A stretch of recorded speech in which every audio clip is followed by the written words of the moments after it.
اکبر نے حالی نے کہا تھا نا کہ کھڑے ہیں پڑے ہیں جو ماپو تو بندے خدا سے بڑے ہیں. تو یہ فطرت انسانی ہے کہ جب وہ بھٹکتی ہے تو پھر ایسی حرکتیں کرتی. جیسے کہ ایک صحابی مسلمان ہوئے، اسلام لانے کے بعد لوگوں نے کہا کہ بھئی آپ ہمیں اپنی زندگی کا کوئی واقعہ سنائیں. اس نے کہا کہ بھئی آپ تو کہتے ہیں کہ یہ بت جو ہے نا کوئی فائدہ نہیں پہنچاتے، لیکن میرا جو خدا تھا نا، جو میرا بت تھا جس کی میں پوجا کرتا تھا، اس نے مجھے بہت فائدہ پہنچایا. اب صحابہ حیران ہو گئے کہ بت کیسے فائدہ پہنچائے. اس نے کہا ابھی کیسے؟ اس نے کہا اصل میں ایک دفعہ سفر پہ گیا، صحرا کا سفر تھا، تو میں اپنے بت کو چھوڑ کے کسی کام گیا، واپس آیا تو دیکھا کہ وَالثَّعْلَبُ يَبُولُ عَلَىٰ رَأْسِهِ کہ ایک صحرا کی لومڑی کھڑی ہے اور میرے اس بت پہ پیشاب کر رہی ہے. تو میں نے کہا ھذا رب، یہ خدا ہو سکتا ہے جس پہ ثعلب آ کر پیشاب کر دے؟ تو میں نے اس وقت اس کو پھینک دیا اور دل میں اسلام داخل ہو گیا کہ واقعی اللہ تبارک و تعالیٰ کے دین کے علاوہ یہ محض ہمارے تخیلات ہیں اور فسادات ہیں. تو بہرحال میرے کہنے کا مقصد یہ تھا کہ یہاں سے عرب سے بت پرستی شروع ہوئی اور آہستہ آہستہ یہاں شرک کی جڑیں پھیلتی چلی گئی. اب اسی طریقے سے پھر یہود جو تھے، یہود اور نصارہ، یہ یہود بھی کوئی مدینہ منورہ میں رہنے والے نہیں تھے، یہ بھی ان کا اصل جو تھا شام تھا. یہ وہاں سے آئے اور آ کر مدینہ منورہ میں آباد ہوئے. اس وقت مدینہ منورہ کو یثرب کہا جاتا تھا، اس کا نام مدینہ منورہ نہیں تھا. یہ وہاں آ کر آباد ہوئے. ان میں کئی قبائل تھے، بنی قینقاع تھے، بنو نذیر تھے، بنی قریظہ تھے، اور اسی طرح یمن سے کچھ لوگ نکلے. جب ربیعۃ بن النصر یمن کا آدمی تھا، اس نے خواب دیکھا کہ اپنے خواب میں کہ بعض احباش کہتے ہیں بہت گھٹیا قوم کے لوگ، وہ یمن پہ بادشاہ بن جائیں گے. تو وہ ڈر کے مارے اپنے خاندان کو لے کر وہ بھی وہاں سے نکلا اور حیرہ میں جا کے اس نے، عراق کے اندر ایک جگہ ہے حیرہ، وہاں جا کر اس نے ڈیرا ڈالا.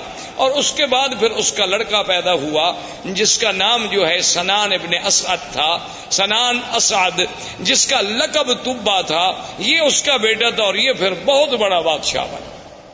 اور اس نے پھر بڑی جنگیں کی اور بڑی لڑائیاں کی، اور یہ اسی ضمن میں آیا، مدینہ منورہ میں پہنچا، پھر مدینہ منورہ سے آگے چلا گیا. اور اس نے اپنے ایک بیٹے کو اسی یثرب کے مقام پہ چھوڑ دیا کہ بھی تم یہاں رہو، سنا ہے کہ یہاں علماء رہتے ہیں، اہل کتاب لوگ ہیں، ان سے کچھ استفادہ کرو. اچھا، خدا کی قدرت یہ ہے کہ کچھ عرصے کے بعد اس کے بیٹے کو مدینے میں کسی آدمی نے قتل کر دیا. وہ جب قتل ہوا تو اس کو اطلاع ملی کہ تمہارا تو بیٹا قتل ہو گیا. اس نے جناب چڑھائی کی، اس نے آگے چڑھائی کی اور جنگ لڑی. اور خدا کی شان دیکھیں، دنیا کی تاریخ میں یہ نرالی جنگ تھی کہ مدینے والے لوگ اس سے، بادشاہ تبا کی فوجوں سے، یمن کی فوجوں سے سارا دن لڑائی لڑتے. جب شام ہوتی تو ان کے لیے کھانا بھجواتے. جب شام ہو جاتی وہ کہتے جی لڑائی اپنی جگہ ہے، مہمان ہیں، یمن سے چل کے آئے ہیں مدینہ، کھانا تو دینا ہے.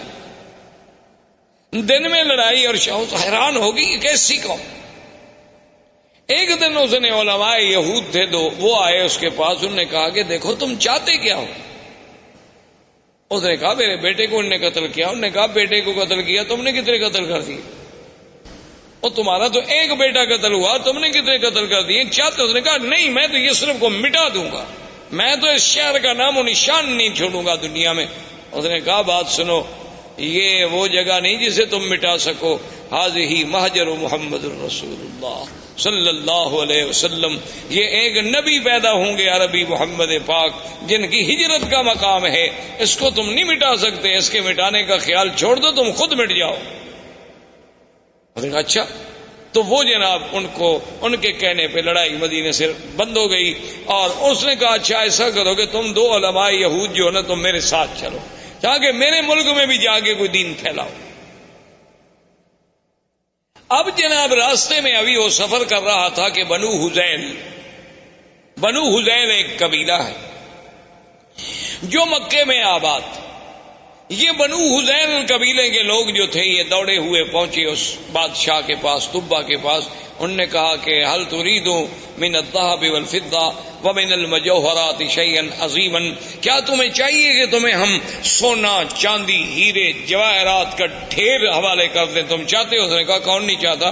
تو اس نے کہا وہ سارا کعبہ شریف کے اندر جو ہے یہ تمام دنیا کا سونا موجود ہے، آ کے لے لو.